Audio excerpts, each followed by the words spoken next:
जय हिंद दोस्तों, स्वागत है परीक्षा प्रहरी में। आज हम बिहार का अपवाह तंत्र और नदियां पढ़ेंगे। यह टॉपिक बीपीएससी और बिहार के सभी एग्जाम्स के लिए बहुत ज़रूरी है। चलिए शुरू करते हैं। हमारे सामने जो स्रोत हैं, वे बिहार की नदियों की संरचना और उनके वर्गीकरण पर केंद्रित हैं। हमारा लक्ष्य इन तथ्यों को स्पष्ट रूप से समझना है, जो परीक्षा की दृष्टि से महत्वपूर्ण है। तो सबसे पहले बिहार के अपवाह तंत्र का एक सामान्य परिचय।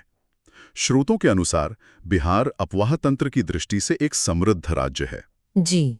यहाँ नदियों और उनकी सहायक नदियों का एक विस्तृत जाल बिछा हुआ है। यहाँ समृद्ध शब्द का अर्थ समझना मतलब महत्वपूर्ण है। इसका मतलब है कि राज्य में पानी की कमी नहीं है और यह नदियों का घना नेटवर्क ही है जो बिहार के मैदानी इलाकों की मिट्टी को उपजाऊ बनाता है। और शायद यही की कृषि अर्थव्यवस्था की नींव भी रखता है। बिल्कुल, नींव यही है। बिल्कुल सही। और इसी आधार पर बिहार की नदियों को दो मुख्य वर्गों में विभाजित किया जाता है। चलिए अब इन वर्गों को समझते हैं। जी ठीक है, तो अब हम इन दो प्रकार की नदियों, हिमालयी और पठारी के बीच के अंतर को देखेंगे। मैं अब तालिका के अनुसार एक एक करके इनकी विशेषताएं बताऊंगा। ये तुलना परीक्षाओं के लिए बहुत महत्वपूर्ण है। हाँ, ये तुलना समझना बहुत जरूरी है। तो सबसे पहले हिमालयी नदियां। जी। ये सदानीरा या वर्ष भर जल प्रवाह वाली नदियां हैं। सदानीरा मतलब सदा नीर वाली।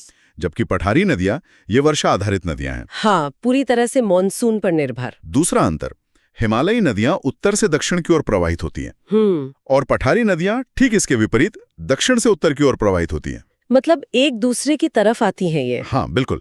अब एक तकनीकी शब्द है, हिमालयी नदियां पूर्ववर्ती होती हैं। पूर्ववर्ती। और पठारी नदियां अनुवर्ती होती हैं। जी, इस पर हम आगे बात कर सकते हैं। अगला पॉइंट है, हिमालयी नदियां बड़े बड़े डेल्टा बनाती हैं और पठारी नदियां वे छोटे डेल्टा बनाती हैं। ठीक है। एक और बहुत ही दिलचस्प वर्गीकरण है, हिमालयी नदियां बाल्यावस्था में हैं। युवा है मतलब। बिल्कुल। और पठारी नदियां प्रौढ़ अवस्था में हैं। शांत और स्थिर। सही। हिमालयी नदियां मार्ग परिवर्तन एवं गोखुर झील बनाने वाली नदियां हैं। जी, ये बहुत महत्वपूर्ण पॉइंट है। जबकि पठारी नदियां सीधी गमन करने वाली नदियां हैं। हाँ। और आखिरी अंतर, हिमालयी नदियों में अत्यधिक जल संग्रहण के कारण बाढ़ का कारण बनती हैं। बिल्कुल, उत्तरी बिहार की सच्चाई यही है। और पठारी नदियों में बाढ़ की कम संभावना होती है। जी। उदाहरण के तौर पर हिमालयी नदियों में है गंगा, गंडक, कोसी, महानंदा, बागमती आदि। और पठारी नदियों के उदाहरण हैं सोन, पुनपुन, फल्गु, अजय आदि। यहाँ जो बात आकर्षक है वो इन नदियों का व्यवहार है। जैसे आपने कहा, हिमालयी नदियों को बाल्यावस्था में कहा गया है। जी। इसका मतलब है कि वे युवा हैं, ऊर्जावान हैं और अस्थिर हैं, इसीलिए वे अपना मार्ग बदलती हैं। कोसी नदी की तरह। बिल्कुल। और उत्तरी बिहार में बाढ़ का एक प्रमुख कारण बनती हैं। इसके विपरीत पठारी नदियां प्रौढ़ अवस्था में हैं, शांत, स्थिर और एक निश्चित मार्ग पर चलने वाली। तो ये अंतर बिहार के उत्तरी और दक्षिणी भागों की भौगोलिक और आर्थिक स्थितियों को सीधे तौर पर प्रभावित करता है। जी हाँ, बिल्कुल करता है। ये एक बहुत महत्वपूर्ण बिंदु है। अब जब हमने वर्गीकरण को समझ लिया है, तो आइए बिहार की सबसे प्रमुख नदी गंगा नदी के बारे में विस्तार से जानें। स्रोत से मिले तथ्यों को एक एक करके देखते हैं। चलिए। तो पहला तथ्य, इसका उद्गम। गंगा नदी उत्तराखंड के गंगोत्री ग्लेशियर से निकलती है। जी, गंगोत्री ग्लेशियर। दूसरा, लंबाई। इसकी कुल लंबाई 2525 किलोमीटर है, जिसमें बिहार में इसकी लंबाई 445 किलोमीटर है। ये आंकड़ा याद रखना बहुत जरूरी है। हाँ, 445 किलोमीटर बिहार में, ये पूछा जाता है। फिर इसका नामकरण। देवप्रयाग में अलकनंदा और भागीरथी, इन दो नदियों के मिलने के बाद इस नदी को गंगा के नाम से जाना जाता है। तो शुरू में इसका नाम गंगा नहीं होता? नहीं। और बिहार के संदर्भ में, जैसा कि स्रोत कहते हैं, गंगा नदी बिहार की सबसे प्रमुख नदी एवं प्रवाह तंत्र का आधार है। बिल्कुल। गंगा सिर्फ एक नदी नहीं है, ये पूरे राज्य के प्रवाह तंत्र का आधार है। लगभग सभी प्रमुख नदियां, चाहे वो उत्तर से आ रही हों या दक्षिण से, अंततः गंगा में ही मिलती हैं। आगे बढ़ते हैं।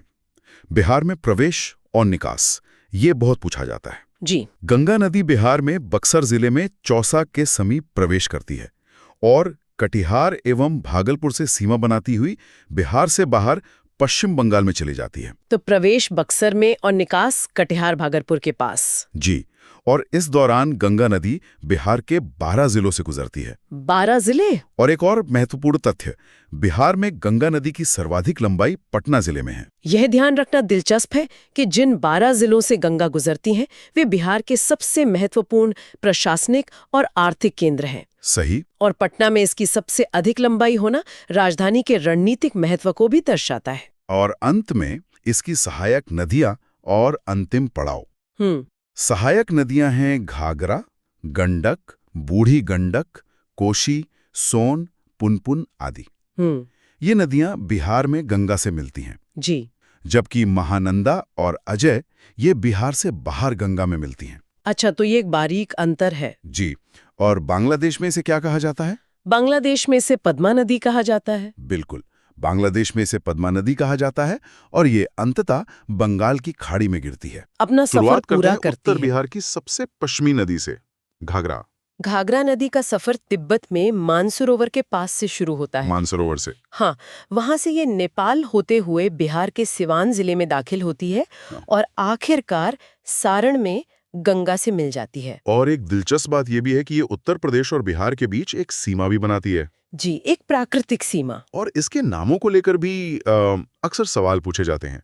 नेपाल में इसे कुछ और कहते हैं और मैदानी इलाकों में कुछ और। हाँ, ये जानना बहुत जरूरी है।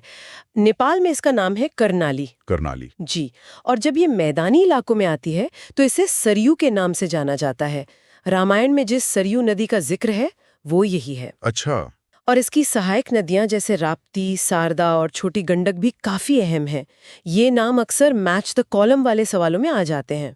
तो घाघरा से थोड़ा पूरब की ओर बढ़े तो एक और बड़ी नदी है गंडक। इसके भी कई नाम है ना? जी, इसे मैदानी इलाकों में नारायणी कहते हैं और नेपाल में तो सप्त गंडकी और शालिग्रामी भी कहते हैं। शालिग्रामी, ये नाम क्यों? शालिग्रामी नाम इसलिए पड़ा क्योंकि इसमें वो गोल काले पत्थर मिलते हैं ना। हाँ। जिन्हें शालिग्राम कहा जाता है और जिनका हिंदू धर्म में बहुत महत्व है। अच्छा, तो इसका रास्ता कैसे तय होता है? ये बिहार में कहाँ से प्रवेश करती है? देखिए, गंडक नदी नेपाल में धौलागिरी और अन्नपूर्णा जैसी विशाल पर्वत श्रेणियों से अपना रास्ता बनाती है और पश्चिमी चंपारण के भैंसालोटन नाम की जगह पर बिहार में प्रवेश करती है। भैंसालोटन? जी। और घाघरा की तरह ये भी उत्तर प्रदेश और बिहार के बीच करीब 45 किलोमीटर लंबी सीमा बनाती है। और इसी के किनारे बिहार के दो मशहूर शहर बसे हैं, हाजीपुर और सोनपुर। सोनपुर का विश्व प्रसिद्ध पशु मेला तो इसी गंडक नदी के किनारे लगता है। बिल्कुल। ये दिलचस्प है कि नाम एक जैसा होने के बावजूद बूढ़ी गंडक एक अलग नदी है। ये वो छोटी छोटी जानकारियां हैं जो परीक्षा में फंसा सकती हैं। बिल्कुल, ये एक आम भ्रम है। बूढ़ी गंडक गंडक की कोई पुरानी धारा नहीं है। तो ये एक स्वतंत्र नदी है? हाँ, एक स्वतंत्र नदी है जो चंपारण की सोमेश्वर पहाड़ियों से निकलती है। ऊपरी हिस्से में इसे सिकरहना भी कहते हैं। सिकरहना? जी, ये गंडक के समानांतर लेकिन उसके पूरब में बहती है और मुजफ्फरपुर, समस्तीपुर और खगड़िया जैसे शहरों से गुजरते हुए गंगा में मिलती है। असल में इसकी लंबाई मुख्य गंडक नदी से भी ज्यादा है। अच्छा, अब उत्तर बिहार में एक और नदी है जो अपने बदलते रास्तों के लिए जानी जाती है, बागमती। हाँ, बागमती। ये नेपाल में महाभारत श्रेणी से निकलकर सीतामढ़ी में बिहार में दाखिल होती है। और इसका सबसे महत्वपूर्ण तथ्य है, जैसा आपने कहा, इसका रास्ता बदलना है। उक्त धारा कोसी नदी में विलीन हो जाती है। ओह, तो नदियों का ये रास्ता बदलना भूगोल का एक बहुत ही डायनामिक पहलू है। बिल्कुल। और इसका सांस्कृतिक महत्व भी तो बहुत ज्यादा है ना? बहुत ज्यादा। नेपाल की राजधानी काठमांडू और विश्व प्रसिद्ध पशुपतिनाथ मंदिर वो इसी बागमती के किनारे स्थित है। ये इसकी अहमियत को और बढ़ा देता है। जी। चलिए, अब उस नदी पर आते हैं जिसका नाम सुनते ही बिहार में लोगों के मन में बाढ़ का ख्याल आ जाता है, कोसी। बिहार का शोक। हाँ, बिहार का शोक। कोसी नदी, ये नाम ही अपने आप में एक कहानी है। ये नेपाल में गोसाई स्थान से निकलती है जहाँ ये 7 धाराओं से मिलकर बनती हैं। 7 धाराएं? हाँ, इसीलिए नेपाल में इसे सप्तकोशिकी कहते हैं। ये 7 धाराएं हैं अरुण, तमोर, लिखू, दूधकोशी, तामाकोशी, इंद्रावती और सुनकोशी। ये सब मिलके कोसी बनती हैं। लेकिन इसे बिहार का शोक कहते क्यों हैं? सिर्फ इसलिए कि इसमें बाढ़ आती है? सिर्फ बाढ़ नहीं, बल्कि इसके अप्रत्याशित व्यवहार के कारण। अच्छा। सोचिए, कोसी हिमालय की ऊंचाइयों से बेतहाशा ढलान पर उतरती है। इस सफर में वो अपने साथ टन के टन गाद मतलब सिल्ट उठा लेती है। जैसे ही ये बिहार के सपाट मैदानों में पहुंचती है, इसकी रफ्तार अचानक धीमी पड़ जाती है और ये सारा मलबा अपने ही रास्ते में जमा करने लगती है। वो तो अपना ही रास्ता ब्लॉक कर देती है। बिल्कुल। जब इसका अपना ही रास्ता मलबे से ऊंचा हो जाता है तो पानी मजबूरन एक नया नीचा रास्ता खोज लेता है। पिछले 200 सालों में ये 150 किलोमीटर से ज्यादा पश्चिम की ओर खिसक चुकी है। बाप रे। यही वो प्रक्रिया है जो इसे इतना अप्रत्याशित और विनाशकारी बनाती है। अच्छा, तो ये बिहार में सुपौल जिले से प्रवेश करती है और कुर्सेला में गंगा से मिलती है। जी। तो अब उत्तर बिहार की सबसे पूर्वी नदी की बात करते हैं, महानंदा। हाँ, ये भौगोलिक स्थिति का एक महत्वपूर्ण प्रश्न बनता है। उत्तर बिहार की सबसे पूर्वी नदी कौन सी है? और इसका जवाब है महानदा। बिल्कुल। ये पश्चिम बंगाल के दार्जिलिंग की पहाड़ियों से निकलती है, फिर बिहार के किशनगंज, पूर्णिया और कटिहार से बहती है और फिर वापस पश्चिम बंगाल के मालदा में जाकर गंगा से मिलती है। कौन नदी इसका उद्गम और सोन संगम नदी दोनों ही बिहार से बाहर हैं। मध्य प्रदेश की अमरकंटक पहाड़ी से निकलती है, ठीक वहीं से जहां से नर्मदा भी निकलती है। पर दोनों विपरीत दिशाओं में बहती हैं। बिल्कुल। और ये यमुना के बाद गंगा की दूसरी सबसे बड़ी दक्षिणी सहायक नदी है। ये एक बहुत ही महत्वपूर्ण तथ्य है। जी, ये रोहतास और भोजपुर की सीमा बनाते हुए पटना के पास दानापुर में गंगा में मिल जाती है। लेकिन सोन का असली महत्व तो शायद उन परियोजनाओं में है जो इस पर बनी हैं, है ना? आपने बिल्कुल सही पकड़ा। सोन नदी पर बने डेहरी बांध, इंद्रपुरी बैराज और मध्य प्रदेश में बाणसागर बांध ने इस पूरे क्षेत्र की किस्मत बदल दी है। कैसे? इन बांधों से निकली नहरों के जाल ने रोहतास और भोजपुर के कभी सूखे रहने वाले इलाकों को आज बिहार का धान का कटोरा बना दिया है। वाह! तो ये दिखाता है कि कैसे नदी इंजीनियरिंग किसी क्षेत्र की अर्थव्यवस्था को पूरी तरह बदल सकती है। बिल्कुल। लेकिन क्या इन बड़े बांधों और बैराज का कोई नकारात्मक असर भी हुआ, जैसे नदी के प्राकृतिक बहाव पर? ये एक बहुत अच्छा सवाल है। जब भी हम बड़े बांध बनाते हैं तो नदी का प्राकृतिक बहाव रुकता है, जिससे जलीय जीवों के जीवन पर असर पड़ता है और गाद का जमाव भी बढ़ जाता है। हालांकि सिंचाई और बिजली उत्पादन के फायदे इतने बड़े होते हैं कि अक्सर इन पर्यावरणीय चिंताओं पर ध्यान बाद में जाता है। सही बात है। सोन के बाद अगली प्रमुख नदी है पुनपुन। पुनपुन नदी झारखंड के छोटा नागपुर पठार से निकलती है और औरंगाबाद, गया, जहानाबाद और पटना से होते हुए फतुहा में गंगा से मिलती है। फतुहा में? जी, ये सोन के बाद दक्षिण बिहार की दूसरी सबसे महत्वपूर्ण नदी है। इसकी सहायक नदियां मोरहर और दरधा हैं। और अब आते हैं उस नदी पर जिसका धार्मिक और ऐतिहासिक महत्व शायद सबसे ज्यादा है, फल्गु नदी। गया का नाम आते ही इस नदी का जिक्र जरूर होता है। फल्गु सीधे किसी एक स्रोत से नहीं निकलती, ये छोटा नागपुर पठार से आने वाली दो धाराओं के संगम से बनती है। दो धाराएं? हाँ, लीलांजन, जिसे निरंजना भी कहते हैं, और मोहाना। अच्छा। और एक और दिलचस्प बात, ये सीधे गंगा में नहीं मिलती, बल्कि आगे जाकर पुनपुन नदी में मिल जाती है। और इसका ऐतिहासिक महत्व तो अतुलनीय है। बिल्कुल। कल्पना कीजिए, इसी निरंजना नदी के किनारे बोध गया में एक राजकुमार सिद्धार्थ को ज्ञान प्राप्त हुआ और वो गौतम बुद्ध बन गए।